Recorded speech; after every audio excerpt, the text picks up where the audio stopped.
Queridos, o Evangelho de Lucas fala de 3 momentos.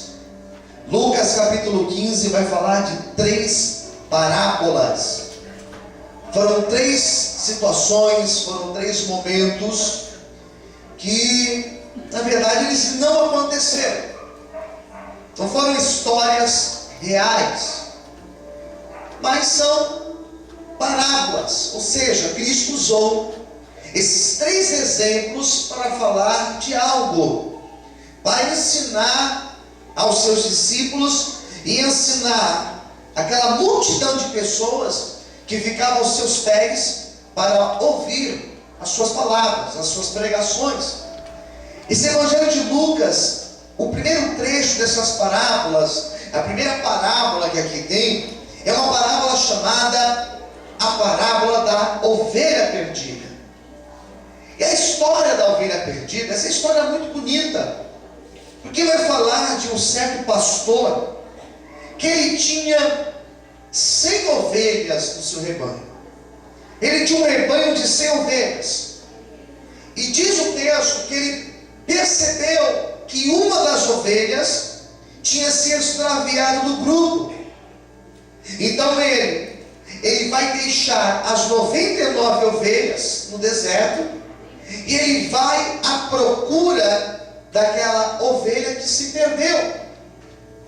E diz o texto que quando ele acha a ovelha que se perdeu, quando ele acha aquela única ovelhinha que tinha se perdido, ele tem a atitude de pegar essa ovelha, e ele não pega o chicote e bate nela, não. Ele pega essa ovelha, ele coloca esta ovelha nos seus ombros, e ele volta para o junto das outras ovelhas, carregando essa ovelhinha que tinha se perdido. Quem está entendendo, diga amém. É uma parábola bonita, porque esse pastor, ele representa Cristo. Esse pastor, ele é um tipo de Cristo. E é o Cristo, é o Deus que quando vê o seu filho perdido, quando ele vê o seu filho desgarrando, ele tem a atitude de ir atrás desse filho.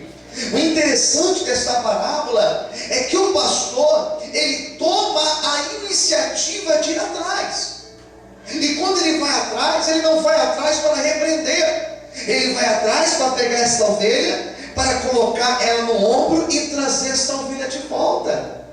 E o que eu acho interessante dessa parábola é que a ovelha, ela vem no ombro do pastor, e ela vem cheirando o ombro do pastor. Olha que imagem bonita.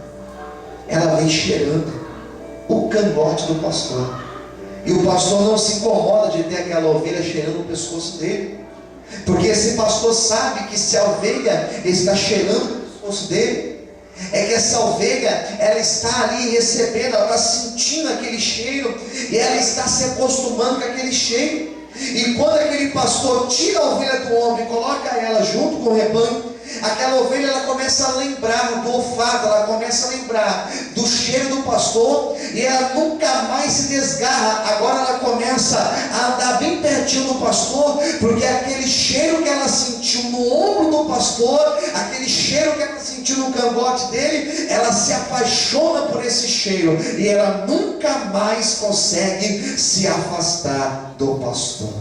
Quem entendeu, diga amém.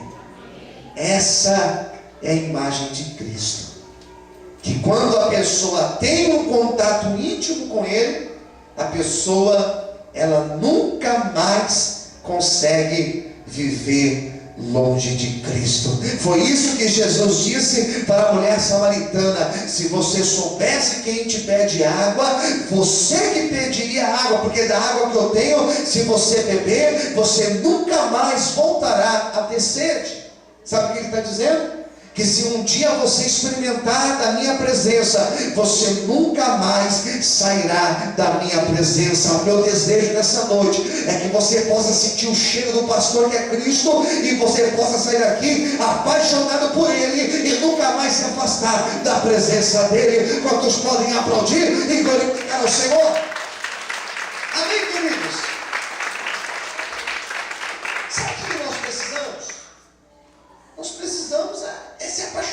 pelo cheiro de Cristo. Quem está entendendo, diga amém.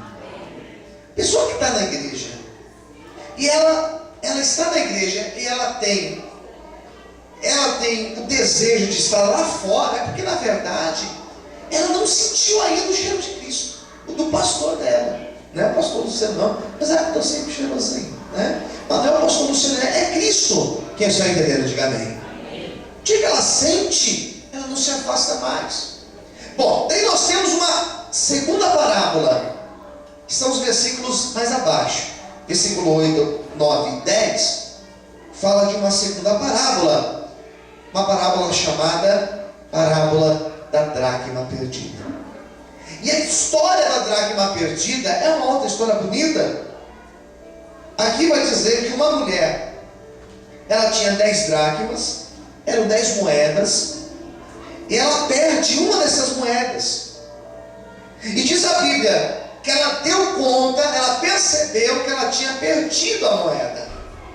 E quando ela percebe que ela perdeu a moeda, ela começou a procurar a moeda que ela tinha perdido. E para encontrar essa moeda, ela sabia que ela tinha perdido em casa. Então ela começou a procurar em toda a casa dela. Então ela varreu a casa, ela acendeu a lamparina da sua casa e ela procurou até encontrar. Sabe o que essa parábola representa? Que quando nós, por algum motivo, nos afastamos de Cristo, seja por uma luta, seja por uma decepção da vida, não importa o motivo, se por alguma razão a pessoa se afastou de Cristo, ela precisa perceber que ela se afastou de Cristo, e ela precisa voltar, e ela precisa lembrar onde que ela caiu. É aquela passagem do machado. Eu já preguei aqui na igreja que os filhos dos profetas estavam lá cortando lenha para ampliar a casa, e o ferro do machado caiu na água, e o profeta perguntou: onde caiu o ferro? E o jovem falou: caiu ali. Ele sabia onde tinha caído. A mulher dessa passagem aqui, ela sabia onde ela tinha caído, então, onde ela tinha perdido a dracma. Então ela precisava fazer o quê? Varrer. E o varrer fala de limpar. Então ela teve que limpar a casa dela para encontrar aquilo que ela tinha perdido. Isso representa que se eu quero me reencontrar com Cristo, eu preciso varrer a minha casa, eu preciso também ir atrás, procurar aquilo que eu perdi, para que a restauração dele possa acontecer na minha vida. Quem entendeu, diga amém. Amém? E a terceira e última parábola aqui do texto, que é a parábola que eu vou pregar aqui nessa noite, isso aqui foi só uma introdução. A parábola do filho pródigo. Eu costumo dizer que essa parábola ela poderia se chamar a parábola do filho que se perdeu. Quem concorda, diga amém. Amém? O que diz o texto? Versículo 11. Lucas é bem detalhista. Olha o que diz: que existia um certo homem, e ele tinha quantos filhos? Ele tinha 2 filhos. Então a história vai falar de um pai que ele tinha 2 filhos. Esse pai, quem esse pai representa? É fácil. Esse pai representa o nosso Deus. Então quer dizer que Deus tem 2 filhos.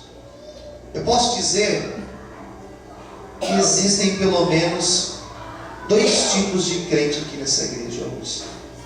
Existe pelo menos 2 tipos de pessoas ouvindo essa pregação de hoje: o filho mais novo e o filho mais velho. Então nessa parábola nós temos 3 personagens. Quais são? O pai, o filho mais novo e o filho mais velho. Eu acredito que eu não vou conseguir pregar essa mensagem inteira hoje. É provável que eu vou terminar essa mensagem só semana que vem. Eu lembro de uma vez que eu usei 3 dias para pregar essa mensagem. Teve um dia que eu preguei sobre o pai, o outro dia eu preguei sobre o filho mais novo, e o último dia eu preguei sobre o filho mais velho, explicando cada um desses. Aqui nessa passagem fala de um pai. E a primeira coisa que eu entendo é que Deus, Ele é o nosso Pai. Desde a informação para quem estiver perto de você. Talvez essa pessoa consiga gravar ouvindo. Então olhe para essa pessoa e diga, a primeira coisa, Deus, Ele é o nosso Pai. Diga para essa pessoa. Na frase mais fé, diga, Deus, Ele é o nosso Pai. Amém? A primeira informação que eu tenho desta parábola, a primeira mensagem que Jesus, Ele transmite para aqueles que estavam ouvindo aquela parábola, é isso. Que Deus é o nosso Pai. E Ele começa a explicar como que era esse Pai.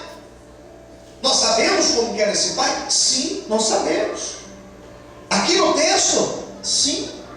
O interessante é que o texto vai falar mais do filho, né? Vai falar mais dos filhos, melhor dizendo. Vai falar bastante do filho mais novo e vai falar um pouco também do filho mais velho. Mas pelas informações que eu tenho dos filhos, eu consigo perceber como é esse pai. Você sabe que a gente consegue perceber como que os pais são em casa pela maneira que os filhos se comportam. É ou não é verdade? Quem concorda diga amém. Por isso que eu morro de medo, né, dos meus filhos fazerem passar vergonha. Já deixo eles me avisando ao sair de casa. Se quiser passar vergonha, depois eu pego vocês, né? Mas a gente consegue perceber como que é o relacionamento do pai, como que o pai se relaciona com os filhos, como que esse pai se comporta em casa, como que esse pai age, né, nos momentos nervosos. Nós podemos perceber ao olhar para os filhos. O texto vai falar que esse pai, ele era um bom pai. A primeira imagem que eu percebo de Deus, eu tenho falado muito isso aqui na igreja, que Deus, Ele é o Pai e Ele é o bom Pai. E você sabe que o bom Pai, nem sempre o filho reconhece isso.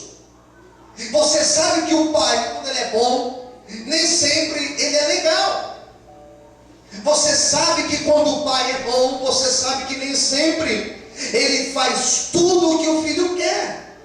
Se eu estou dizendo aqui nessa noite, através dessa palavra, se eu estou dizendo para você que Deus, Ele é um Deus bom, que Ele é um bom Pai, eu já estou dizendo para você que por Ele ser um bom Pai, Ele não vai dar tudo aquilo que eu quero. Que por Ele ser um bom Pai, Ele não vai sair fazendo todos os meus deleites. Por Ele ser um bom Pai, Ele tem um cuidado comigo, e Ele sabe o que é melhor para mim. Sabe qual é o nosso problema? Nós ficamos frustrados, nós ficamos revoltados. Sabe qual é o nosso problema? Tem um monte de gente que se afasta de Deus, que não vem mais para a igreja, e você pergunta: ô irmão, mas por que você não vai mais no culto? Ô irmão, mas por que você não vai mais na igreja? Ele fala: sabe por que eu não vou mais na igreja? Porque eu fiz uma campanha lá na igreja, eu participei de uma campanha, e eu pedi para Deus me dar tal coisa, e Deus não me deu aquilo que eu pedi para Ele. Então eu não quero mais saber de Deus, eu não quero mais ir para a igreja, porque Deus, Ele não me deu aquilo que eu pedi para Ele. Mas se Deus é um bom Pai, se Deus é um Pai bondoso, Ele sabe o que é o melhor para as nossas vidas. Por isso que se nesse ano aqui teve coisas que não deram certo na tua vida, teve projetos que não avançaram, não se preocupe. Deus, Ele é um bom Pai, e Ele sabe o que é melhor para mim e para você. Quantos podem aplaudir e glorificar o Senhor nessa noite? Aleluia! Você pode glorificar o Deus? Pai aqui da passagem, ele é um bom pai. E por mais, eu tenho que tomar cuidado para não cair em contradição agora. Por mais que esse pai